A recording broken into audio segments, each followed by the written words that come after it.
অমুক সম্পাদক এটা ভালোবাসেন, তাই তার মতো করে একটা গল্প লিখব, কোথায় একটু তাকে খুশি করার জন্য যা আপনি বিশ্বাস করেন না তেমন কথা বলে দিলেন, হয়তো নিজের সমাজকে এক হাত নিয়ে বসলেন। আমি বলি এইটাই হচ্ছে সবচাইতে বড় অশ্লীলতা কাব্যে। আসুক বলয় নিশ্চিহ্ন হোক যত ব্যাধি।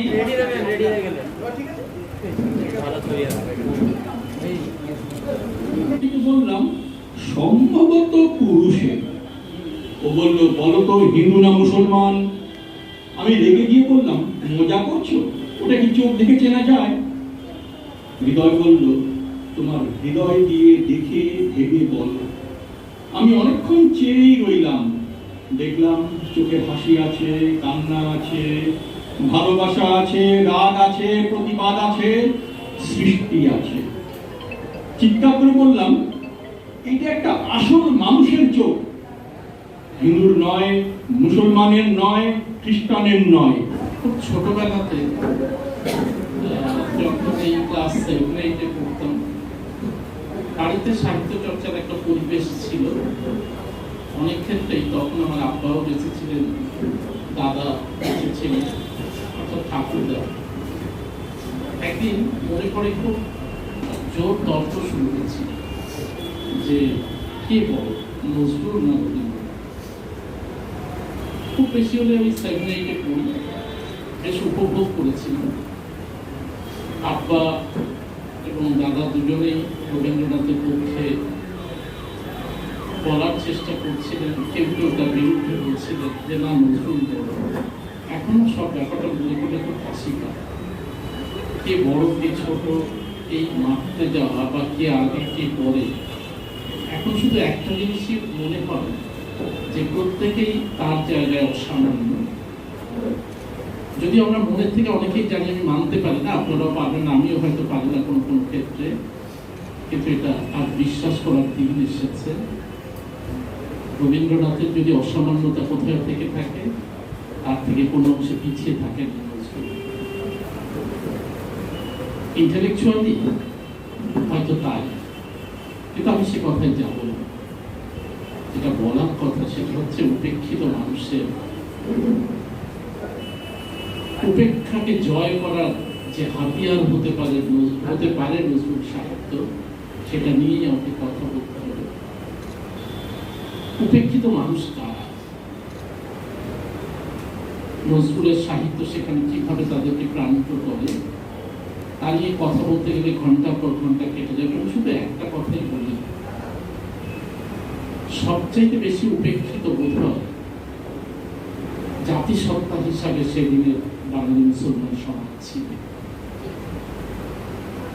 যে কথা একটু আগেই রহমান ভাই বললেন, 30 বছরের একজন যুবক এই কলেজ স্ট্রিট কফি হাউসেই তাকে সংবর্ধনা জানানো হচ্ছে। আমি ব্যক্তিগতভাবে 48-এ দাঁড়িয়ে রয়েছে, অর্থাৎ আমাদের থেকে অনেক দিন আগে। একটা জাতিসত্তাকে যখন দোলে পিষে নিংড়ে দেওয়া হচ্ছে, রক্তাক্ত করা হচ্ছে প্রতি মুহূর্তে, সেই জাতিসত্তার মধ্যে থেকেই জন্ম হয়েছিল তার। তাকে সমুদ্র হিমাচল যদি আমরা নাম বলি, বাংলার সিংহভাগ মানুষ মেনে নিয়েছিলেন, তার সাহিত্যকে পাবলিশ করেছিলেন। এই যে জাগরণ, একটা জাতিসত্তার পক্ষ থেকে তার থেকে বড় প্রাপ্তি আর কি হতে পারে? সবচেয়ে বড় কথা কি ছিল জানেন? এত কিছুর পরেও তাকে কিন্তু কেউ কোনোদিন সাম্প্রদায়িকতার বাঁধনে বাঁধতে পারেনি, দেখে দিতে পারে। এবং আমি মনে করি এটাই ছিল তার সবচেয়ে বড় জয়। আজ যেখানে আমরা উপেক্ষিত, সেই সাম্প্রদায়িকতা পদে পদে আমাকে আপনাকে সকলকেই ধ্বস্ত করছে। সেই সাম্প্রদায়িকতার বিরুদ্ধে তার যে উচ্চারণ, সে উচ্চারণ আজ অবধি অনন্য। আমরা অনেকেই রয়েছি যারা নিজেকে বিলিয়ে দিয়ে অসাম্প্রদায়িক প্রতিপন্ন করার মধ্যে দিয়ে আরেক ধরনের সাম্প্রদায়িকতার জন্ম দিই। আমি মনে করি নজরুল এবং তার সাহিত্য তার বিরুদ্ধেই সবচেয়ে বড় বিদ্রোহ। আমি আবার বলছি, 7-8 মিনিটের বেশি সময় নেওয়ার সুযোগ আমার হলেই আপনাদের নিয়ে। এ যদি তার পরিচয়ের একটা দিক হয়, তারপরেই তিনি যেখানটাতে দাঁড়িয়েছিলেন সেটা হচ্ছে উপেক্ষিত নিরন্ন মানুষের জন্য সেই কান্না। আমি মনে করি আজ পর্যন্ত কোনো বাঙালি কবি কাঁদতে পারেননি তার মতো করে। এবং ভবিষ্যতে যে তার সম্ভাবনা রয়েছে তাও আমরা দেখতে পাচ্ছি না। কবিতা অন্য জিনিস, আপনারা যা কবিতা লেখেন আমি শুধু একটা অনুরোধ আপনাদের কাছে করে যাব, যা অন্তর দিয়ে বিশ্বাস করে না তারা তো কখনো কলমের ডগায় লিখবেন না, ওই শব্দ উচ্চারণ করবেন না। না হোক আপনার কবিতা কেউ না পড়ুক, আপনি নিজের জন্য লিখুন, কিন্তু যা বিশ্বাস করেন না তা লিখবেন না। নজরুলের এইখানেই অনন্যতা। তিনি ওই মানুষগুলোর জন্য সত্যিই কাঁদতেন। ছোটবেলা খেতে পেতেন না, অনেক গল্প আমরা শুনেছি, ওগুলো কিছুটা গল্প, অতখানি বিপন্নতা সম্ভবত তার পারিবারিক জীবনে ছিল না। আসলে তিনি না খেতে পাওয়ার যন্ত্রণায় তাড়িত হয়েও কবিতা লিখলেন না, তাড়িত হয়েছিলেন ওই মানুষগুলোর দুঃখ যন্ত্রণাকে অনুভব করে, এবং নিজেকে নিংড়ে দিতে পেরেছিলেন বলেই ওই কবিতা তার কলম থেকে উঠে এসেছিল। আমি মনে করি নজরুল সত্য কবি, সত্যের পূজারী কবি, কোন অসত্যের সঙ্গে তিনি কোনোদিন ঘর করেন। আর মেয়েদের জন্য তার মতো করে কেউ কোনোদিন ভেবেছেন? হ্যাঁ, নিশ্চয়ই। আজ ফেমিনিজমের যুগ, অনেক কথা আমরা বলি, কিন্তু তিনি তার সময় যে কথা বলতে পেরেছিলেন, ফেমিনিজম ভাবনার অনেক সীমাবদ্ধতা আছে, ব্যক্তিগতভাবে আমিও বিশ্বাস করি তাদের ভাবনার মধ্যে কোথায় কোনো সমস্যাতে নেই, এই কথা জোর দিয়ে বলা যাবে না। কিন্তু ফেমিনিজম ভাবনার প্রথাবদ্ধতার বাইরেও যে উচ্চারণ তিনি আমাদের জন্য রেখে গেছেন, তার ওই নারী শীর্ষক কবিতার মধ্যে তার তুলনা কি আজ পর্যন্ত বাংলা সাহিত্যে কোথায় আছে বলে আমরা বিশ্বাস করি? বোধহয় নয়। আমি আবার ওই কথা বলি, শেষ করি। লাঞ্ছিত উপেক্ষিত মানুষের জন্য কম কবিতা লেখা হয়নি, পৃথিবী বা বিশ্ব সাহিত্যের ইতিহাসে তার উদাহরণ আছে। তবু বলবো, বাংলায় তথা ভারতীয় সাহিত্যে নজরুলের সমকক্ষতা কেউ অর্জন করেছেন বলে আমার অন্তত জানা নেই। আমি মনে করি আপনারা যারা কবিতা লিখছেন, কারো থেকে শ্রেষ্ঠ হওয়ার চেষ্টা করবেন না। কোথাও কারো মন জোগানোর দরকার নেই। আমি জানি অমুক সম্পাদক এটা ভালোবাসেন, তাই তার মতো করে একটা গল্প লিখব। কোথাও একটু তাকে খুশি করার জন্য যা আপনি বিশ্বাস করেন না তেমন কথা বলে দিলেন, হয়তো নিজের সমাজকে এক হাত নিয়ে বসলেন। আমি বলি এটাই হচ্ছে সবচাইতে বড় অশ্লীলতা কাব্যে, যা আপনি বিশ্বাস করেন না আপনি কবিতায় সে কথা বলছেন।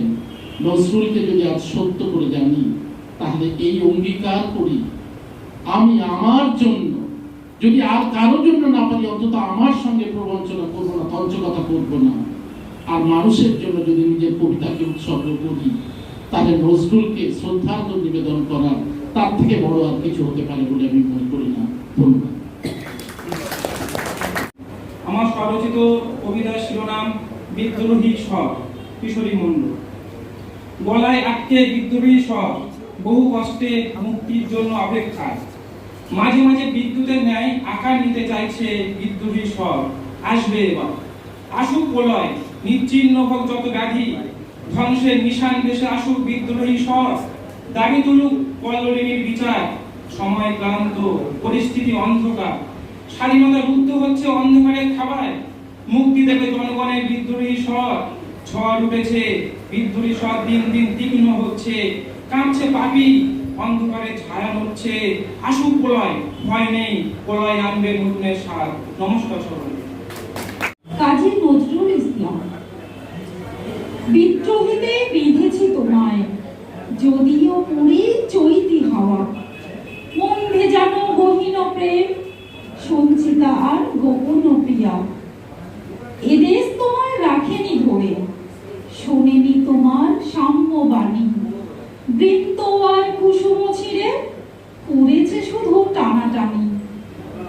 বাংলাদেশের জাতীয় কবি আমরা দেখি তোমার নাম। দুঃখু তোমার জন্ম ভিটে চুরুলিয়া পায়নি দাম। তবুও তোমার উচ্ছ্বাসে অদম্য জেদ, তবুও তোমার উল্লাসে অদম্য জেদ আর উচ্ছ্বাসে। কাজী কবি তুমি আছো হৃদ মাঝারের ক্যানভাসে। এমনি করেই অযুত বছর সাম্যবাদের কবি হয়ে আম জনতায় মিশে থেকো সর্বহারার গাঙ্গে, সর্বহারার গাঙ্গে। ধন্যবাদ। বিরক্তিকর একটা ব্যাপার, সেটা হলো এই সভায় সভাপতি হয়ে বসে থাকা। প্রধান অতিথি তিনিও বসে আছেন। তো সবচেয়ে বড় কথা হলো যে আমার মতো একজন তাকে সভাপতি করেছে। এটা ভালোবাসার থেকে হোক বা আমার বয়সের জন্য হোক, আমার মনে হয় যে ৭৪ বছরে দর্শকদের মধ্যে আর কেউ ছিল না। অনন্ত বাবু আছে, অনন্ত আচার্য, তিনি হলেও সমসাময়িক, যাই হোক।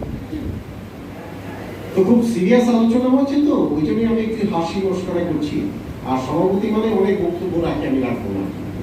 আজকে আমরা এত বড় একটা অনুষ্ঠান করছি কলকাতার বুকে, এবং সবচেয়ে গর্বের কথা হলো যে নিচতলাতে পাশে নজরুলকে সম্বর্ধনা দেওয়া হয়েছিল, তার উপরে আমরা আজকে সবাই যারা এসেছিলাম সবাইকে সম্বর্ধিত করল রোড ম্যাপের কমিটি।